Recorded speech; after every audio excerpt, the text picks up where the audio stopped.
Question number 1, Keith Brown. To ask the Scottish Government whether it will provide an update on progress towards addressing the reported concerns raised by local residents about HMP Stirling. Cabinet Secretary Angela Constance. Presiding Officer, as the member will understand, while this is largely an operational issue for the Scottish Prison Service, I can assure him that the noise complaints are being taken very seriously by both me and SPS.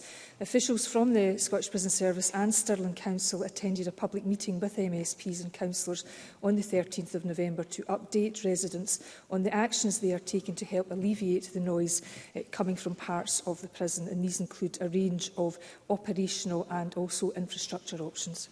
Keith Brown.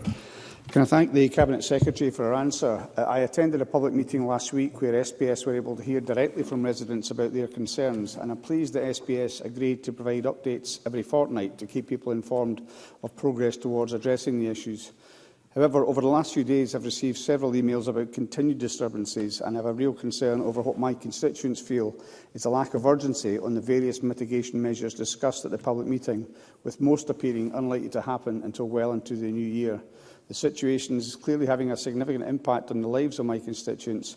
For example, one constituent has explained that his 8-year-old daughter sits with headphones on crying as she is so upset by the noise she is hearing.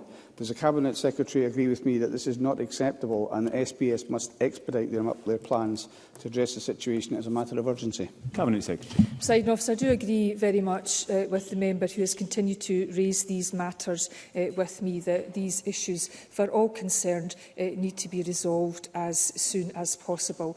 I know that SPS are rightly very concerned around the impact on neighbours and have been taking action that Mr Brown is aware of as a priority, and they do remain committed to engagement with local residents. And indeed, prison service officials are meeting with local councillors today to discuss the operational measures they already have to minimise the noise. And I have asked the Chief Executive to keep me updated on progress.